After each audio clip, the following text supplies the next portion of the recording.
Hi guys, welcome back to the Solo Club podcast where I talk to fellow content creators about what makes them tick, what keeps them up at night, and just everything really. I want to find out how they run their businesses, how that can benefit you guys in terms of advice, and selfishly, the sort of things I can steal from them. And in today's video, I talk to someone you probably know. If you know my channel, Mark Ellis Reviews, you know this guy. It's Patrick Rambles. And Patrick and I have had a very similar YouTube journey. We started at roughly the same time. Our channels are about the same size. We have pretty much the same audience. So it's been fascinating to sit there and talk to him about how he started his channel, his process behind the scenes, how he deals with running two businesses. So he doesn't just do YouTube, he has YouTube and another business, and how he deals with trolls. Everything basically. This is such a. I loved it anyway. This was a fascinating chat with one of my very good friends and one of my fellow tech YouTubers. So I'm going to stop rambling and pass you straight on to Patrick. Here we go. So Patrick, this is easily the best looking episode of the Solo Club podcast. I feel I'm spoiled. We've got 3 cameras. We're recording to an iPad mini as well, which is a bit frightening, but what can go wrong? A lot. That's why we've got backup mics. The first thing I like to ask guests on the podcast, Patrick, is how you define the word solopreneur, because it's one of those annoying words that's come out of nowhere over the last 18 months. But what does it mean to you? Yeah. So to me, it means like being on your own, which many YouTubers are, at least in the early stages. Because I run another business too. I've done that for many years, and I have had some staff. It's a different thing. You become a manager, and you're much less creating, or you're doing, in my case. But being a solo creator in this YouTube thing, I am 100% just by myself. So that feels different. It is different decision making procedures, and Yeah. single serving. Just because I know a lot of people have that kind of desire to build a mini empire and have people in there. I mean, we're in this amazing studio, and like you say, I mean, I'm here today, but normally it's just you, isn't it? And Yeah. have you never had any kind of desire to have a team like in here and that kind of thing? No, because I have the experience in my other business, and I'm not saying I hate it working with other people, but I'm not a good manager. I don't like managing because I start micromanaging, and I'm just like I suppose many YouTubers are like that. You just want to do everything yourself, your way. It's your brand, your signature, and when I was just managing people, that's what I became, and I don't want to be a manager. So being back by myself, which is basically just it was forced by COVID. Everybody was at home, but I decided not to go back to the old team, and being by myself has been amazing. And look where you are now. It's worth it, isn't it? So give us the Rambles backstory. I mean, for people who've been living under a rock and aren't aware of I think what you're all about. We share backstories, and not necessarily just you and me, but a lot of people that started around that same time because COVID happened, and this was I started my first video was uploaded in April 2020, and before that I was an avid consumer of YouTube. I was always watching YouTube, especially tech channels. I was always buying gadgets, and it's not like I was always buying them. I mean, it's not like I was throwing around money, but I did enjoy what I bought. So iPads, Samsung phones at first, and then iPhones, computers. I could really get into them and enjoy them. And whenever there's something new, I'd be like, "Ooh, we need to try that." Yeah. You know, watching all the content, I really like that too. But I never really considered getting into YouTube until I would say a couple months before COVID. It's almost like it was destined to happen in my case. But I was always thinking there's no way I have time for it because I didn't. And then, things changed. Not only did some clients in my daytime business press pause because of they had their own problems at home because of the pandemic. And for people at home, I work in European affairs. So that's kind of the first thing to go for people when they go back to their domestic problems. So I basically had a bunch of extra time. I wasn't in trouble, but I had more time. And then I thought, there's no commute, there's less work. So I have all these hours. Why not give it a try? So I did, and I just, it was terrible, of course, in the beginning. I didn't know how to operate a camera. So I made the mistake of thinking that if I just buy a camera, it'll look camera quality and I'll be fine. But yeah, I mean, if you see my first videos, I'm not saying that they're so good now, but the first ones are atrocious. They're just grainy. There's no focus. They all have this weird yellow hue because I didn't know about white balance, and I thought, the overhead LEDs in my house were just going to be fine, and all the rookie mistakes you could make, I made them. So yeah, it's. I mean, the lucky thing for me was that when I started, the iPad Pro came out in 2020. I would say the popular one after the 2018 one. Yeah. And I bought it, and my first videos were about that. The very first one was on how to apply a paper like, which is interesting because they're now sponsoring the channel. But the first couple of videos were about the iPad Pro. And even though I didn't know what I was doing, I did get a decent number of views. At least, back then they were high views for me, and it gave me the motivation to keep going. And I was like, "Ooh, this is fun," and you get that little dopamine hit from people watching your videos. And I wanted to do more. And once I like something like YouTube or my business before that, I just go all in, and I just become a little bit obsessed. Yeah. And and now we're a little over 3 years later, and approaching 100,000. You just crossed them, so You're so close though. Was it 90? It's currently 93 something, but it's so it's not. It's probably gonna be around the summer, maybe after summer. I don't know. I think by the time this goes out, you may have. It's quiet now. But tech is quiet, to be fair, isn't it? True. Yeah. But I think, like you say, we're very similar in terms of literally when we started. We're a similar age, I think, as well. Well, you've got more hair than me, but not for much longer. But I think because of that, it's one of those things where. Do you think we're a bit late getting into the game, like with this? I do sometimes. I don't think that means I don't think it means that we can't be successful, because we are. Our channels are doing very well, but there's always that thing at the back of my mind that thinks, should I have started this a bit earlier? Do you ever think that? Yeah, often. So I always thought about, am I too old? That's what I first was thinking about, because, tech is, I thought, let's put it that way, tech is a young man's game, and, I'm getting a little bit older, I have kids, and, do people relate to me when they watch my channel because I'm a dad, and I've run a company. I'm not a student or a recent graduate. And the other thing is that I've constantly worried about, and sometimes still do, about shelf life. What if I'm 50, which isn't that far? It's less than a decade now. Yeah. Will people still care about my tech opinions then? So there's definitely that aspect of it, and I guess that's normal given the niche we're in. But there are channels that are doing really well that have people that are of that age or even older. And then the other thing is that, I shouldn't be worried about those things to begin with, because I never have in the past looked ahead more than about 5 years. I don't know what I'll be doing, and there's life after YouTube too. There is, yeah. I realized. Completely, yeah, totally. I think also because we've gone into the tech space as well. I guess part of what helps our situation is that we have that experience. So we've had that experience of, one, like you say, loving tech for as long as we can remember, really, but also having worked in other businesses. Like you say, you've experienced management, you've done all that stuff. You're still running your other business as well. I think there's this kind of misconception that you can just jump straight into content creation.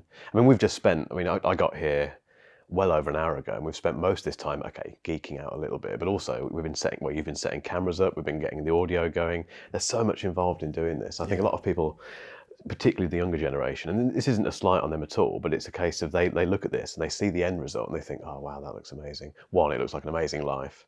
That guy must love what he's doing. Which we do, but it's not quite as simple as that. But yeah, do you feel like that as well? I mean, do you feel that there's a side to this business which is a lot harder than it looks, really? Yeah, definitely. I think probably that's one of the reasons why most YouTube channels fail within the first year, or maybe 3 years. I don't know what the cutoff point is there, but I think a lot of people get disillusioned when they start, because, for instance, some people in my family, I won't name names, the younger generation, they think that YouTube means you just goof around, shoot that video of you goofing around, and then play the Xbox the rest of the day. That's obviously Do you not do that, Patrick? how it works. So, and I think if you have that idea that you just, that it's just all fun and you just sit there and you just talk about this iPad and then you just go about your day, and then you find out that you actually have to own your equipment, know your equipment, and know how to edit, know about audio, put in the work to actually edit the video, do your optimization in YouTube Studio, and then you realize that it can take days to do one video, and then doesn't mean that the video is going to do well. And I think a lot of people will crash and burn at that point unless you really have a drive and you want to keep doing it, and you know that there's light at the end of the tunnel. Absolutely, yeah. It's very different for me, definitely as well. It's been very different in a great way, but it's been a real eye opener in terms of what it's like. So in terms of your business, because you've got, like you say, you've got your I mean this in the nicest possible way, your regular business, and then you have this business. How do you split your time between the two? Because you're a very busy guy anyway, aren't you? But how does your week pan out with that? So, 3 years ago, let's say 4 years ago. It's been 3 years already with YouTube. I wouldn't have been able to do it because, like I said, I had people working with me. I had my days were filled with clients. I was maxed out at which was a good problem to have, but I couldn't take on any more, which is a ceiling. Maybe we can talk about that later. That we don't have on YouTube, I feel. But anyway, to get back to your question, so I didn't have the time to do it, so I couldn't. I didn't have the time. So now, because we mentioned the pandemic earlier, so I don't work with people any longer, and instead of scrambling to hire them back or hire different people and reaching out to get more clients, I didn't. So I basically stayed by myself. What I had left were a couple of good long-term clients that were enough to keep the business afloat. But those were clients that I really enjoyed working with. But because I wanted to focus on YouTube also, I didn't do any more acquisition for my other business, let's say. And I haven't since. And that's been amazing because I have now 2 companies, if you will. I mean, it's in the same company, but 2 businesses, because to me, YouTube is very much a business. And B, I don't need to take on clients that I don't want to take on simply because of the revenue. Yeah. So I can cherry pick my clients in my public affairs business and focus all my other time, which is reasonable, on YouTube. Yeah. And then, of course, there's my family. They have to fit Not in somewhere, that don't order, they? by the way. No, family first. Definitely get on camera. Yeah, I mean, I suppose that the challenge with that, though, like you say, even though you've got that, you can cherry pick clients, and you don't have to worry quite so much about. Obviously, you want to retain clients, but I've been in that position before I started my business, where I had my other business, and every day I think I'm going to lose all of my clients today. I had that irrational fear constantly. When you have that second thing, which is the YouTube business, it cushions that quite a bit. I think probably, I don't know if you agree, but I think the downside with that is that you have to switch focus between the two. And again, this isn't against the businesses that we have run and you're still running. This is pretty exciting, isn't it? It's not that the other work isn't exciting, but there's something about creating content and getting views and getting all this stuff coming back to us. It's just exciting. So do you find it a challenge flicking that switch between the two? Sometimes. So I try to organize my weeks as such that that I don't need to switch in one day. Like today, I had this business call, as you know, but I make sure it's in the morning at least, so that the rest of the day I can focus on YouTube, or vice versa. Sometimes I just do a little edit in the morning, and then I have clients all day. I don't try not to switch back and forth because that's tough. Not that you can't do it, but it's mentally draining. Yeah. So no. So to answer your question, it's tough, but if you manage to sort of silo it off, I think it's doable. Let's go back to that ceiling thing you were talking about, because that really interests me. I've got a couple of friends who work in sort of public sector type roles, which are much more meaningful than what I do. One's a teacher, for instance, and etc. So what they do is very important, but equally they always hit. If this is what you meant, they always hit this ceiling with their pay or with what they can do with their career. Really, it's like they work towards being that role and achieving that salary or whatever it might be, and that's it. And I've never liked that. I've been I've had a job like that before for a long time, but Always felt like you were pushing towards that. Is that what you meant in terms Yeah. of that? Whereas you don't have this. When you're a solopreneur, when you're doing your own thing, there's no ceiling, is there, at all? No, that's the thing. I mean, in my other business, well, I'm a lobbyist. Let's just call it what it is. I know in America it has a bit of a different connotation. Here it's a little less dubious, if you will. But so you're basically a consultant, and you either work with a team and you grow an agency. That's how you can make it into a bigger business, which is also then more lucrative. But like I said, I don't want to manage that many people, and I don't have the ambition to grow a large firm. And by yourself, you can sell your time, and your time becomes a little more expensive over time, but there's a cap. And I reached that cap because I was doing quite well. I even won some awards in my field. But there's only so much you can do in a day and so many clients you can service. With YouTube, I'm not saying that I'm getting filthy rich off YouTube just yet. But there's no ceiling in my opinion. There's so many ways in which you can generate revenue, and there's sponsors. There's, I guess, a ceiling to AdSense, but that's not really a main part of the It's income. one portion of it, isn't it? Yeah. But there's sponsorships, there's brand deals. You can do your coaching and consulting, which I know you started doing yourself. There's so many things you can do and so many side avenues, right? I mean, I've been doing my videos, and suddenly I was asked by a company if I could shoot their corporate video for them.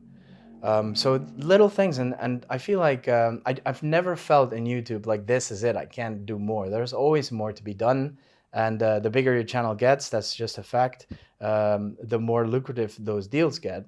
And for me, more money means not only more money in my bank or for my family, but it means that I can do more for the channel. So as you can see, I've invested quite a bit in the studio, and I probably more than, well, I wouldn't say more than YouTube has made, but definitely a huge chunk of it. But I'm not afraid to do that because like I said, I don't think there's a ceiling. I think there's more that we can do. But to do that, I feel like I need to, get my, get the gear in order, get the studio space. That was the best thing I've ever done. And so, yeah, I mean, look at Mr. Beast. The more money he spends, the more money his channel generates, because he can do all these crazy things that other people can't do. So I think that's the fun part of YouTube, is that it's just limitless, it seems. It gives you freedom, doesn't it? I mean, look, you've got such a lovely studio. I know I keep saying about it, but compared to mine, which is a bit of a mess, although I love my studio, but it's not quite as tidy and as impressive as this space. But that's the whole point, really. It gives you the freedom, if you want to build something like this and not worry about paying the bills at the same time. I think what's quite interesting, I read I can't think who wrote it, unfortunately, but I read an article recently which talked about this 100K a year thing, where apparently a lot of people who are running solo businesses like this they're not necessarily aiming for $1 million or becoming a billionaire at any point. They're thinking, all I want to earn is 100 grand a year, which is enough to pay the bills, enjoy myself, never worry about money ever again. I think the challenge with that is that you get to the 100K and then you just want more. You think, okay, I've got a six-figure business now, fantastic.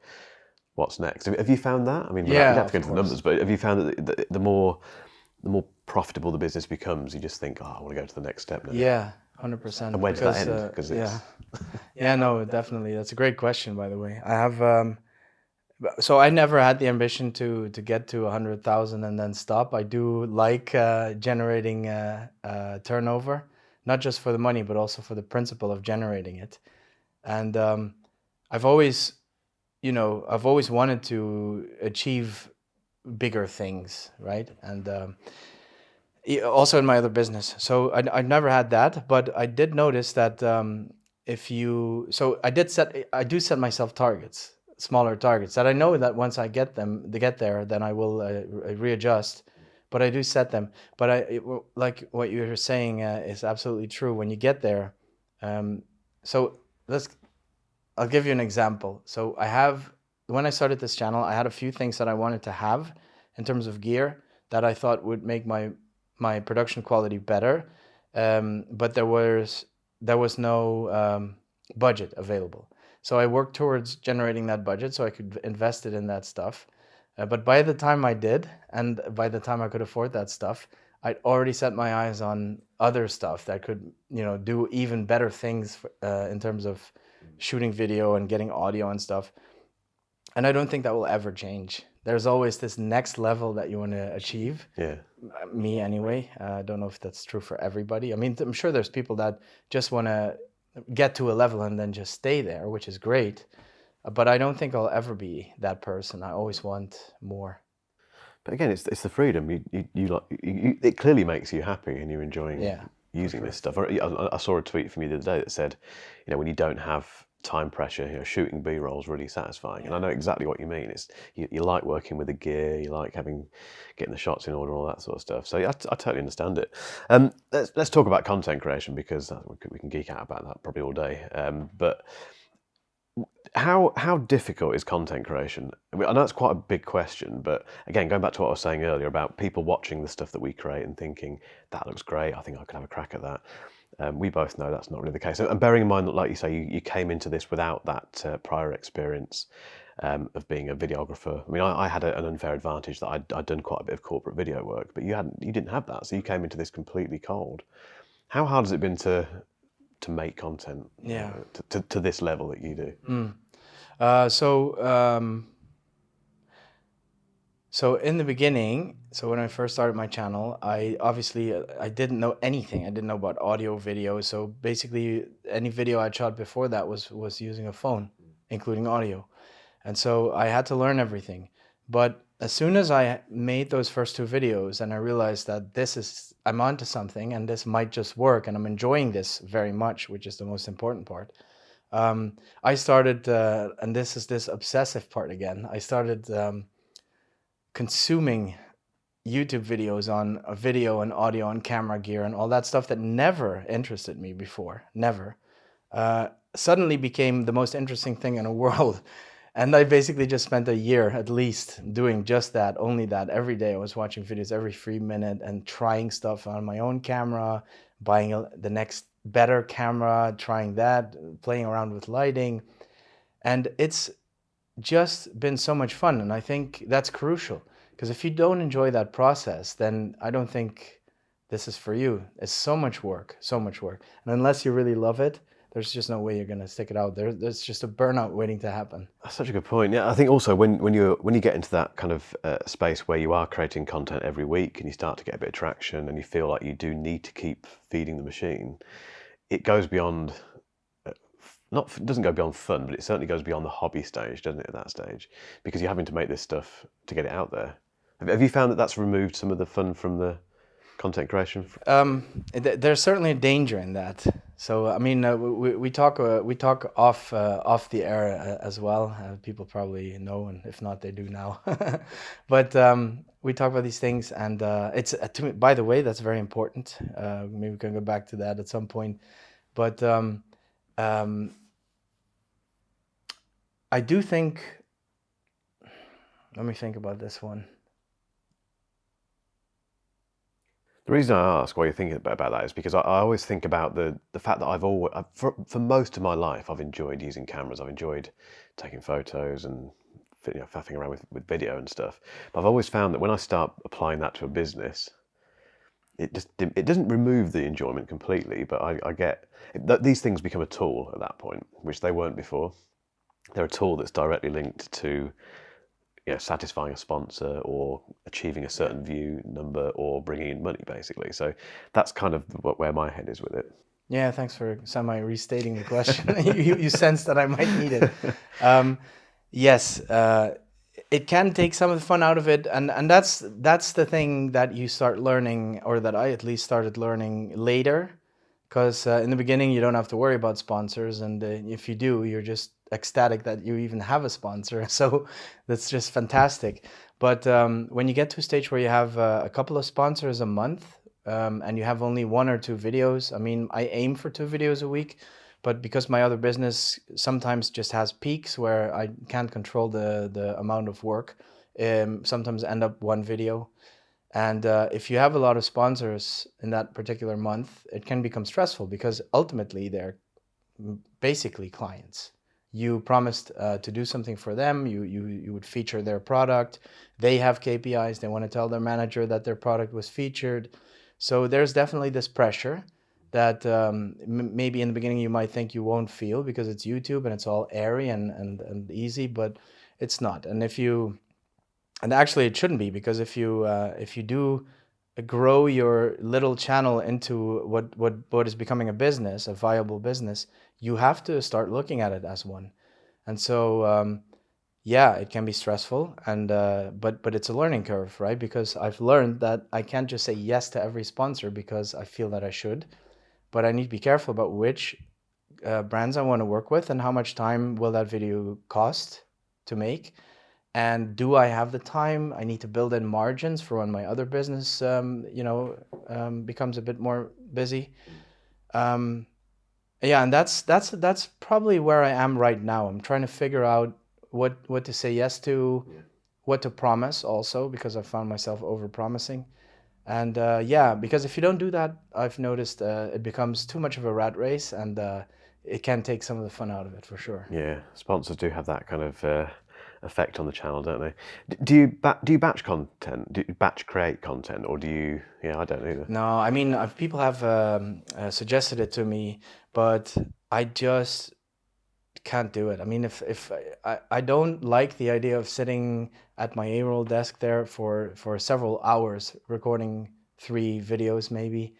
That's not fun for me. I just want to record one, and I do it in a pretty linear. So I record the A-roll, I write down which shots I need after I edit the A-roll, so I'm sort of familiar with my own content.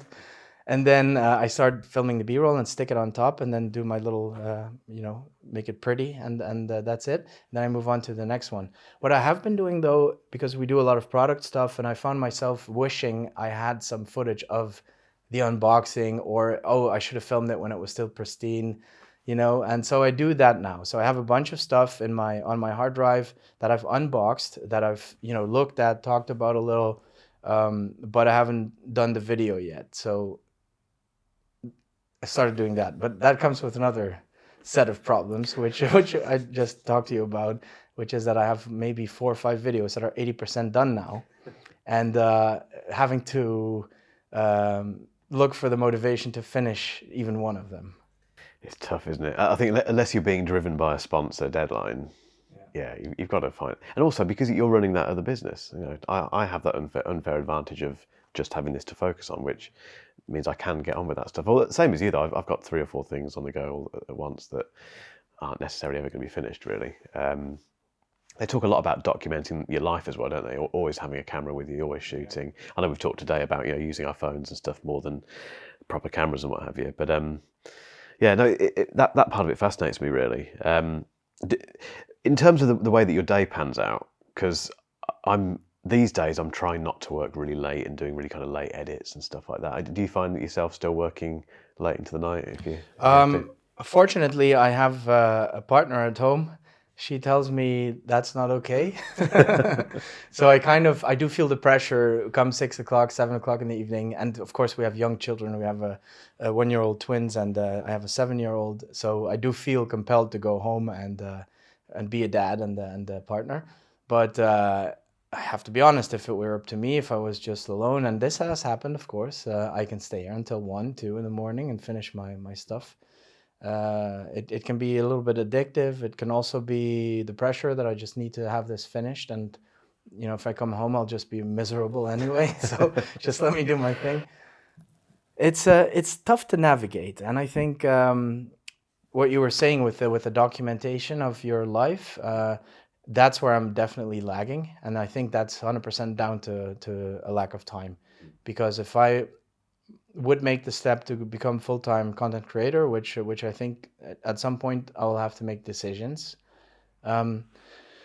then I think I will do that more. But several points in my short YouTube career, I have thought I should invest more time in Instagram, or I should post more on my what do you call that page? See, I don't even know the name. The stories. The community the community tab on, or Twitter or whatever. Be consistent, because I see people like Johnny Jayhawk, right? He's a good example of somebody that's done a real good job with Instagram. He's documenting his life. I know what he's doing every day, and I enjoy watching it. Right? It's been fun. It's like I've been a part of his journey, which has been a great journey, and I think it brings his audience closer to him as a person. I would like to do that, but I feel like I just don't. That's where my time runs out, really.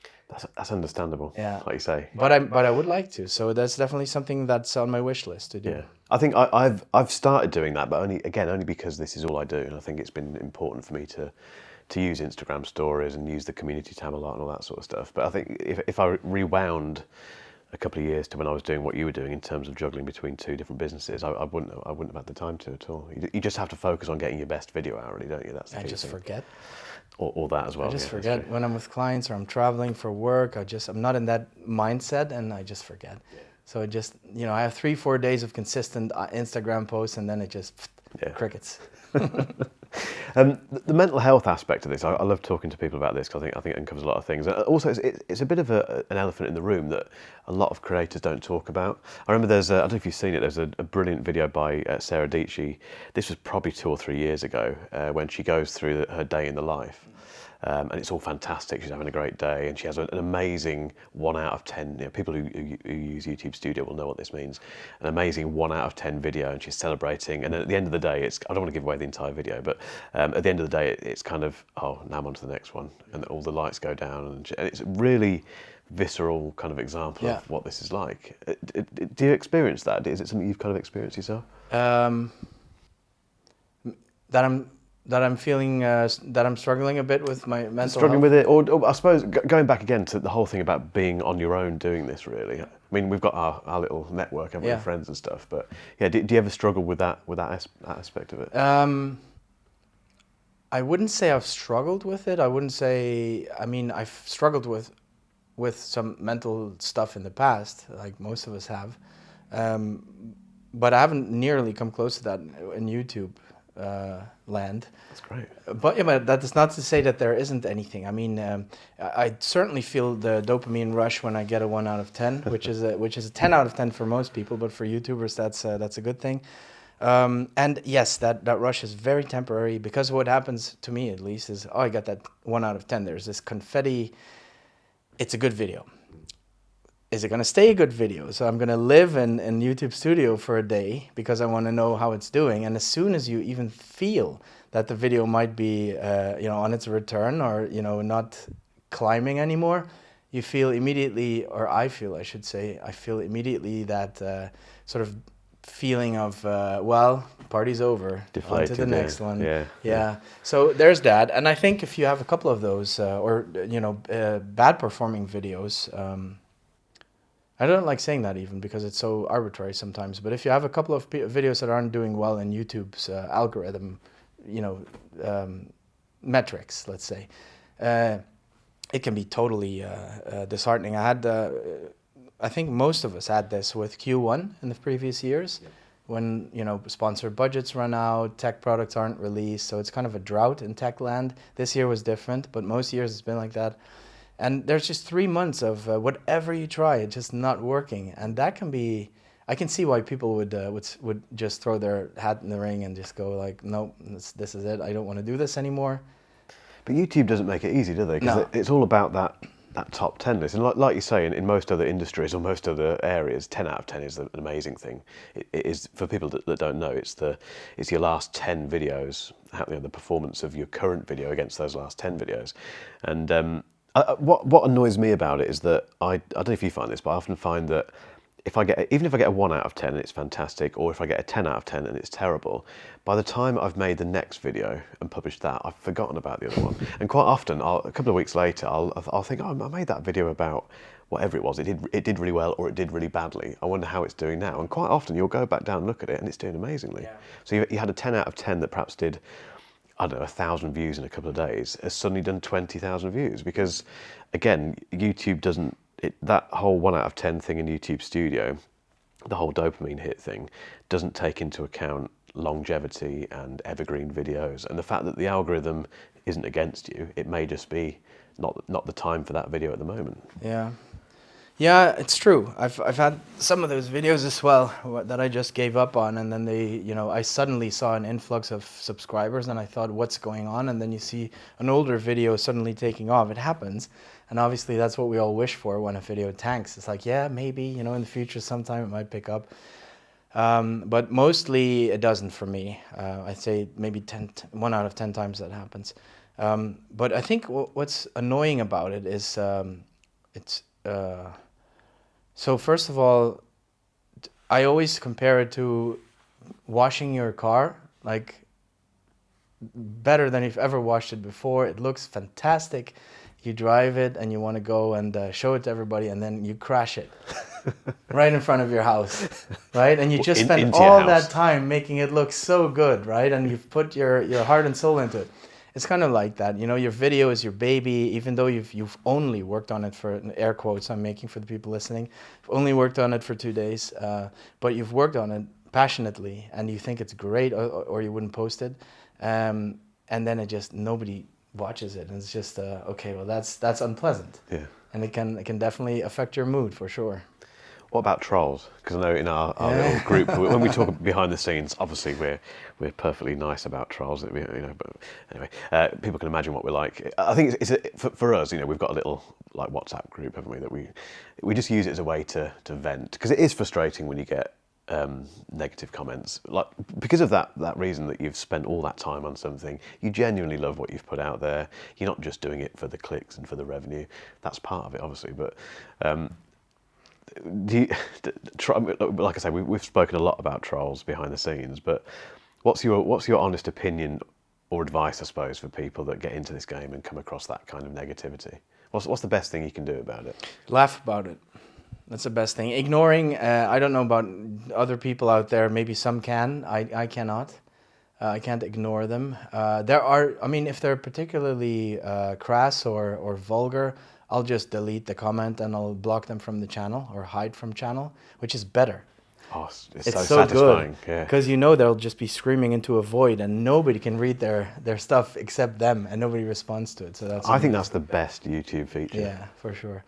But I try. Well, so I'm doing it more often these days. I used to try and avoid that as much as I could, but people that are just asking for it, I don't need that kind of negativity on my channel, and I don't want other viewers that are enjoying the video and that want to ask genuine questions to be faced with some crap that some unhappy person wrote, and that's how I imagine them, right? Because if you're happy and you're content with your life, you don't feel the need to put others down.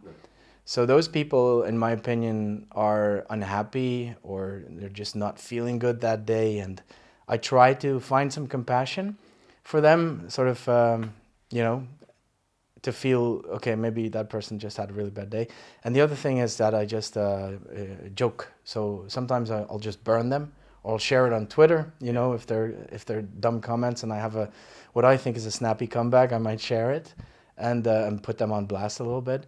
But mostly I just delete or ignore. Yeah. I've been hiding more people than ever this year, and it is quite satisfying actually, because like you said, they've got no idea, have they? They just disappear from view. But I mean, the only thing I would say, I don't know if you find this, but it does.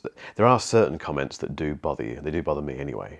Have you had that where it does stop you in your tracks a little bit, and you might be having dinner with your family or whatever, or you just see something you think, oh. It's happened to me several times where I've been looking after my son, and I've been playing with him, and something's popped up and I've had a negative comment, and it's caught my eye, and I realised 10 minutes later I've spent more time being annoyed about that comment than I have playing with my son. Yeah. I feel terrible about that. Yeah, definitely. It's a trap, for sure. And we all have egos, some bigger than others.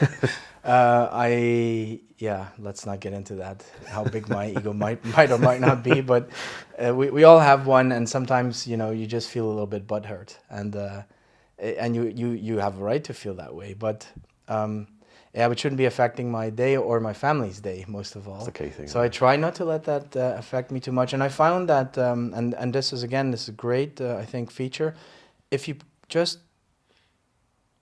I feel it come in, and there's a couple of things I would like to say to that person, but more often than not, if I just say, you know what, hide from channel, and I just move on, and a minute later I might have forgotten it. Whereas if I had answered, he probably answered back, or she, and you get into that bitter back and forth, and then afterwards you always feel, shouldn't have written that. It's horrible, isn't it? Yeah. It's no point. And those people, they're just probably wishing you write something back. So They want it, don't they? They want you to respond. there's no point, and like other people don't need to read that stuff. It's not worth it. Yeah. Hide from channel. That's the thing to do. Patrick, to give you a chance just to impart. I mean, you've imparted loads of knowledge already on this interview, but just a little bit of a I call it the mini masterclass. But is there one piece of advice you can give to people who want to get into? If we focus it on YouTube, really, obviously that's your speciality. What's the one piece of advice you could give to people watching this who want to do this sort of stuff? Find yourself a group. It's great great that we haven't touched upon it yet, because I've been wanting to talk about it. It's so underestimated, undervalued. To have a group, it doesn't have to be a large group, just a handful of people that you talk to, maybe daily or a couple times a week, that you can bounce ideas off of, but also that you can vent frustrations like we do sometimes about the trolls, and or share responses and have a laugh about it. It helps, because you could easily sit with that for an hour or longer if you don't. But if you talk to someone else about it and you have a giggle, that's just it, and it's gone. But also like struggles, because if it's just you and you don't know, I mean, how could you know what's normal and what's not normal? You're just sitting there by yourself. It's tough. So if you have a couple of people around you that you can say, oh, this happened to me, or that sponsor is giving me a hard time, or how much should I charge? Things like that. It's super useful. I have some people, maybe let's say less than 10 people that I talk to on a daily basis, YouTuber friends. They've been extremely valuable to me, yourself included, and it is, I think, a large part of what's keeping me going, because it doesn't matter how understanding or how supportive your family is, and they are, and I'm super grateful for that, but they don't know YouTube, so they try to understand you, and they're supportive because they want to be supportive, but they don't really know what you're talking about. So it's great to have somebody who knows exactly what you mean and who can give you some advice, or just listen, or just talk back. And the people that I've surrounded myself with for a few years now have become very close friends. Yeah, they're actually friends now. I yeah. consider them friends. So yeah, that's if there's one thing you should do, that's the one thing. Yeah, I totally agree. One thing with that is that I used to look at, before I started doing this myself, before we met and we started, I met the group as well. I used to look at some of the YouTubers that I admired, and I'd see them having their own groups as well. So if they ever went to a product launch, you'd always see the same group of YouTubers. And I used to always think it was a bit cliquey and a bit cheesy, but now I totally get it. And I think what's amazing is that there's these groups at every single level. So if you are a Marques Brownlee, or if you're the tech chap, or if you're where we are, which is quite a bit further down than those guys, there's going to be a group everywhere. So even if you just get into YouTube now, and if you get your first 1,000 subscribers, there's going to be another 10 YouTubers in that same position, aren't there? Yeah. And they're quite easy. I suppose because we're in the same niche, but that's the other thing. There's no competition, is there? No. So you just look within your niche, you find people that you admire that are at the same level as you, and reach out to them. Because I totally agree. It's the most. It definitely keeps me going. Yeah. 100%.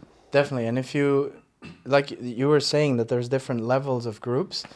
It's so true, and that's the last thing I probably want to add to that is that when I was asked to join, and that was my luck, because I wouldn't have probably looked for one, a group, which a larger group, it was TYU, shout out to them, Tech YouTubers Unite, but those are mostly people starting out, and it was tremendously helpful. It was very nice socially as well, but there became a time that sort of the conversations in the group were still talking about stuff that I felt like I didn't worry about that anymore too much, like beginner struggles. I don't want to sound arrogant, but it was just beginner stuff, and I felt like I'd moved on from that. So I sort of checked in less and less and less. But then I found some people that were sort of heading in the same direction, and I wanted some advice that I couldn't get in the one group. So I asked for those people, I should say, for their advice, and a clique was formed again. I think it happens quite organically. And I think it's important. I always think you should have at least 1 or 2 people that are either equal or a little bit ahead of you. Yeah. So you can learn a few things. Yeah, totally agree. That's a brilliant thing to finish on, I think, Patrick. We could keep geeking out all day, couldn't we? But we've got other content to create. And for the eagle-eyed, we do have multiple mics because I'm trying to record everything to this iPad mini, which is on a different video, which I'll link to below. But also, we'll link to all of Patrick's. Well, where's the best place to find you, Patrick, apart from YouTube? Is that going to be the best place for people to? So you can, if you want to DM me, I think most people do that on Instagram, even though I'm not super active in terms of posting. I always check my messages. And Twitter for me is all about just hanging out. I'm not looking for anything there. It's just a hangout. I agree. But check Patrick out. I'll put the links in the description. Cheers, mate. Thank you.